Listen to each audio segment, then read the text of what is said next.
नमस्कार, ABP news में आपका स्वागत है। मैं हूं रोहित सिंह सावल। भारत का हूं, भारत की बात करता हूं। कहते हैं बंद मुट्ठी लाख की, जब तक मुट्ठी बंद रहती है, जब तक सस्पेंस कायम रहता है। दिल्ली में आम आदमी पार्टी की सियासत में इसकी खूब चर्चा है।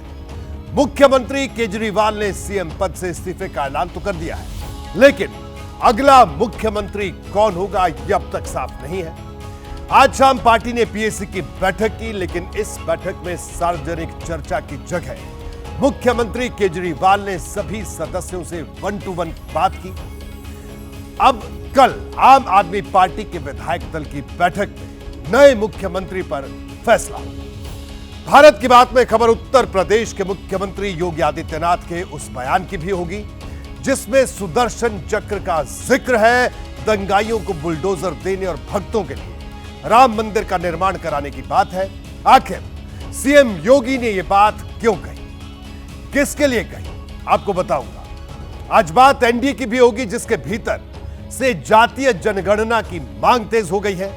इस बीच मोदी सरकार का रुख नए संकेत दे रहा है। तो क्या कास्ट काउंटिंग पर कोई बड़ा फैसला होने वाला है, यह सवाल भी उठ रहा है। लेकिन सबसे पहले बात दिल्ली की। देश की राजधानी में आज पूरे दिन आम आदमी पार्टी की पीएसी बैठक की चर्चा रही। मीटिंग खत्म होने के बाद सारी निगाहें केजरीवाल सरकार के मंत्री सौरभ भारद्वाज पर टिकी, लेकिन भारद्वाज ने कहा कि आज कोई फैसला नहीं हुआ, अब फाइनल फैसला कल होगा। देखिए यह खास रिपोर्ट। भारत माता की इनकलाब। आज से 2 दिन के बाद मैं सीएम की कुर्सी से इस्तीफा देने जा रहा हूं।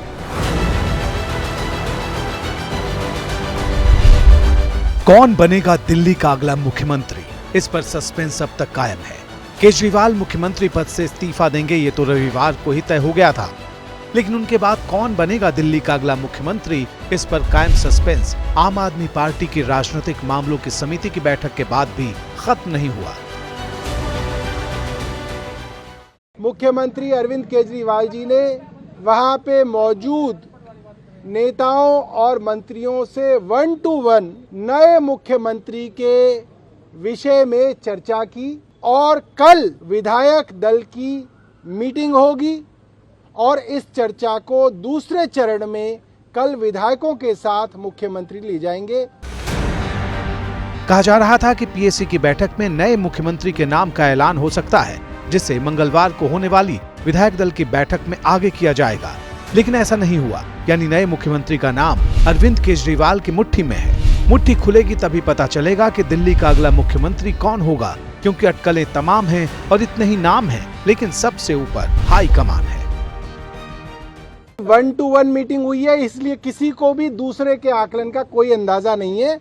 हर एक को सिर्फ अपना ही आकलन मालूम है, इसलिए नामों के ऊपर कोई भी बात जो है वो मात्र स्पेकुलेशन होगी।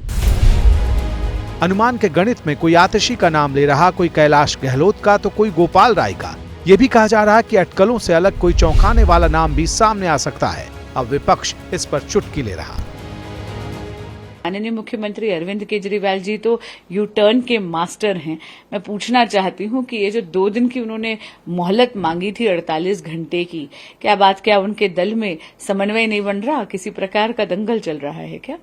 अब इनके यहाँ अरविंद केजरीवाल के अलावा सब डोमेस्टिक सर्वेंट हैं और उसके अलावा किसी की कोई औकात नहीं है पूरी आम आदमी पार्टी में। मुख्यमंत्री वो बनेगा जो एक तरीके से इनका सबसे अच्छा सीए होगा और इनके प्रॉफिट एंड लॉस को इनके हिसाब से ज्यादा या कम दिखाएगा।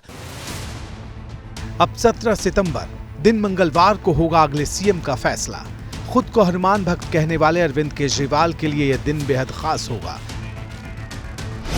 सुबह 11 बजे सीएम कैंप ऑफिस में विधायक दल की बैठक होनी तय है और इसी में नए सीएम के नाम पर लगेगी मुहर।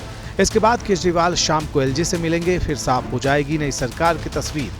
आज उन्होंने एलजी साहब से इस्तीफा देने के लिए समय मांगा है और कल शाम का समय उन्हें मिला है। केजरीवाल के मुख्यमंत्री पद से इस्तीफे के ऐलान को बड़ा कार्ड माना जा रहा। ये कार्ड 2025 के विधानसभा चुनाव का है। कहा जा रहा है कि केजरीवाल इसके लिए शराब घोटाले के आरोपों की वजह से पार्टी की छवि को हुए नुकसान के डैमेज कंट्रोल प्लान पर काम कर रहे, जिसका मकसद है जनता के बीच कट्टर ईमानदार की छवि बनाना, सत्ता का स्वार्थी नहीं होने का संदेश देना, अटके हुए सरकारी कामकाज को आगे बढ़ाना, चुनावी तैयारी के लिए पूरा वक्त निकालना और सुर्खियों में बने रहना। साफ है कि अब दिल्ली में आम आदमी पार्टी की सियासत का नया अध्याय शुरू हो चुका है और इसका क्लाइमेक्स विरोधियों को भी चौंका सकता है। बात उत्तर प्रदेश के मुख्यमंत्री योगी आदित्यनाथ की। राज्य में 10 सीटों पर विधानसभा चुनाव से पहले मुख्यमंत्री योगी आदित्यनाथ का सुदर्शन चक्र वाला संदेश चर्चा में है। सीएम योगी ने बांग्लादेश के हालात का उदाहरण दिया और लगे हाथ भगवान कृष्ण के सुदर्शन चक्र का जिक्र कर दिया। सीएम योगी ने यह भी बयान त्रिपुरा में दिया, लेकिन माहौल लखनऊ से दिल्ली तक गर्म हो चुका है।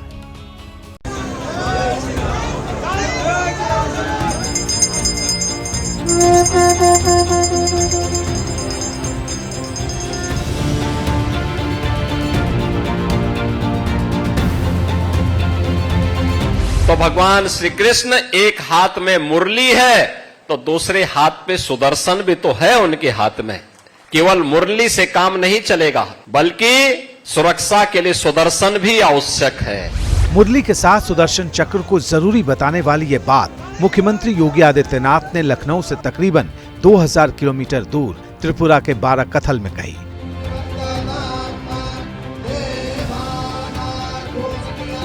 वे यहां सिद्धेश्वरी मंदिर के प्राण प्रतिष्ठा समारोह में पहुंचे थे। लेकिन इस बयान की गूंज सिर्फ उत्तर प्रदेश में ही नहीं बल्कि दिल्ली तक सुनी गई, क्योंकि इस बयान में आगे दंगाइयों के लिए बुलडोजर एक्शन का भी जिक्र था। यूपी में भी डबल इंजन की सरकार आई, सुरक्षा का माहौल मिला, दंगाइयों के लिए बुलडोजर भी दिया गया और साथ साथ भक्तों के लिए राम मंदिर का निर्माण भी कराया गया। इसके आगे मुख्यमंत्री योगी आदित्यनाथ ने बांग्लादेश की भी याद दिला दी, सुनने वालों को सावधान कर दिया। आज अनुकूल सरकार है, अनुकूल परिस्थितियां हैं, इन अनुकूल परिस्थितियों में हमें कार्य करना है और कोई भी ऐसी स्थिति नहीं पैदा होने देनी है जो बांग्लादेश की पुनरावृत्ति करने का दुस्साहस यहां पर कर सके। अब उत्तर प्रदेश में मुख्यमंत्री योगी के इस बयान का विरोधी अपने अपने हिसाब से मतलब निकाल रहे। सामने 10 विधानसभा सीटों का उपचुनाव है और मुख्यमंत्री योगी का यह बयान माहौल को गरमाने वाला है। मंदिर का निर्माण सुप्रीम कोर्ट के आदेश से हुआ है। जिन्होंने मंदिर को और राम को बेचा है, जहाँ जिन्होंने वहाँ भ्रष्टाचार किया है, उस अयोध्या के लोगों ने पिछले लोकसभा में चुनाव में जवाब दे दिया, आने वाले उपचुनाव में भी जवाब दे दें। चुनावी माहौल हरियाणा में भी गर्म है। हरियाणा में आज नाम वापसी के आखिरी दिन भी रूठे हुए नेताओं को मनाने का खेल चलता रहा। इस बीच बीजेपी ने सिरसा, फतेहाबाद और सोनीपत में तगड़ा दांव चला। सिरसा में बीजेपी ने गोपाल कांडा को समर्थन देकर कांग्रेस की मुसीबत बढ़ा दी। इस डील का फायदा बीजेपी को फतेहाबाद में भी मिल सकता है, जबकि सोनीपत में बीजेपी ने बागी नेता को मनाने में कामयाबी हासिल कर ली। बगावत से निपटने के लिए आज कांग्रेस ने भी खूब दौड़ लगाई।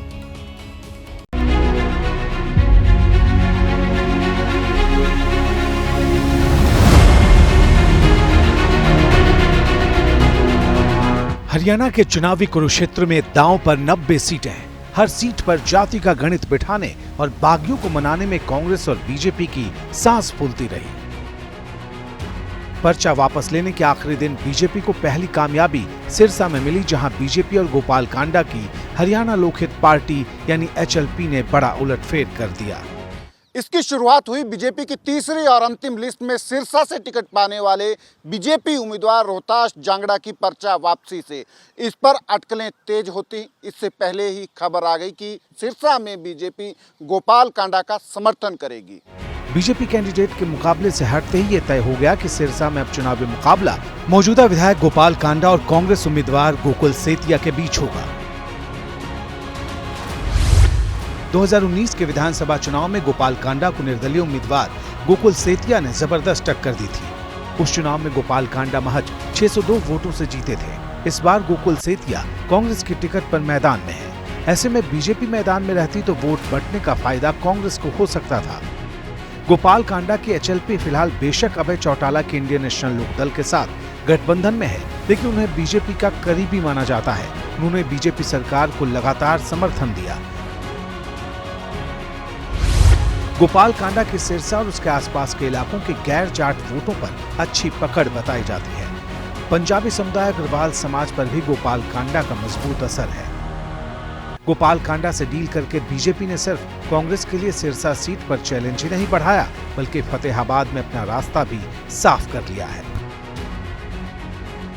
फतेहाबाद से गोपाल कांडा के भाई ने निर्दलीय पर्चा तो भरा था, लेकिन तय वक्त पर रिटर्निंग ऑफिसर के दफ्तर नहीं पहुंचे और पर्चा रद्द हो गया। दावा किया जा रहा है कि ये सब जानबूझकर बीजेपी को फायदा पहुंचाने के लिए किया गया। बीजेपी को सीट मैनेजमेंट के मामले में दूसरी कामयाबी सोनीपत में मिली, जहां कार्यवाहक मुख्यमंत्री नायब सिंह सैनी खुद पहुंचे और पार्टी से नाराज बताई जा रही पूर्व मंत्री कविता जैन और उनके पति राजीव जैन की शिकायत मिटाकर चुनावी संकट दूर कर लिया। राजीव जी ने और कविता जी ने निर्णय लिया है कि हम मजबूती से लग करके कमल का फूल खिलाने का काम करेंगे। इससे पहले बीजेपी ने राजीव जैन का टिकट काटकर कांग्रेस से आए निखिल मदान को उम्मीदवार बनाया था। इसके बाद कविता जैन की आंसुओं से तर तस्वीर वायरल हो गई थी और राजीव जैन ने निर्दलीय पर्चा भर दिया था, लेकिन नायब सैनी दोनों को मनाने में कामयाब रहे। रूठने मनाने का खेल सिर्फ बीजेपी में नहीं हुआ, फायर फाइटिंग के चक्कर में कांग्रेस के पसीने भी कम नहीं बह रहे। कांग्रेस सांसद दीपेंद्र हुड्डा और वरुण मुलाना अंबाला पहुंचे। काफी देर की मान मनव्वल के बाद यहां हिम्मत सिंह और जसवीर मलौर को नाम वापस लेने पर राजी किया। इन दोनों ने अंबाला सिटी सीट से चौधरी निर्मल सिंह को टिकट दिए जाने के बाद बागी उम्मीदवार के तौर पर पर्चा भर दिया था।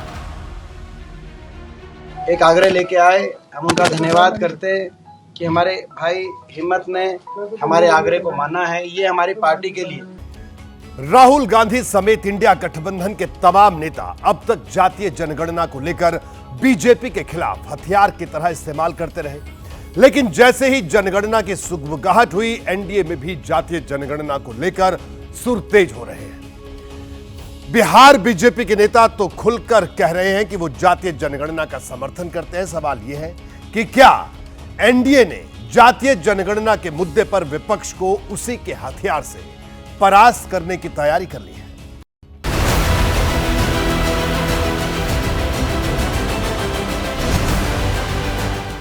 देश में जनगणना की हलचल क्या शुरू हुई? जातीय जनगणना का मुद्दा सुर्खियों में छा गया। इंडिया गठबंधन पहले से जातीय जनगणना को लेकर आर पार के मूड में है, तो अब एनडीए के भीतर भी कास्ट सेंसस की मांग तेज हो चली है। हम लोगों की जरूर इच्छा है कि अगर पूरे देश भर में जातीय जनगणना होती है तो ये अच्छी बात है। सिर्फ जेडीयू ही नहीं, सूत्रों के मुताबिक टीडीपी भी जातीय जनगणना के पक्ष में है। एबीपी न्यूज के सूत्रों के मुताबिक टीडीपी पूरी तरीके से जातीय जनगणना के समर्थन में है। पार्टी सूत्रों के मुताबिक एनडीए के ज्यादातर सहयोगी जातीय जनगणना के पक्ष में हैं, वहीं बीजेपी के आला नेतृत्व भी इसके खिलाफ नहीं है। दरअसल एनडीए के भीतर इस मुद्दे पर हलचल तेज होने की ठोस वजह सरकार के रुख को माना जा रहा है। सूत्रों के हवाले से रविवार को यह खबर आई कि सरकार जल्द जनगणना करा सकती है। जब सरकार से जुड़े सूत्र से एक न्यूज एजेंसी ने जनगणना में जाति संबंधी कॉलम को शामिल करने के बारे में पूछा, तो कहा गया कि इस पर फैसला होना अभी बाकी है।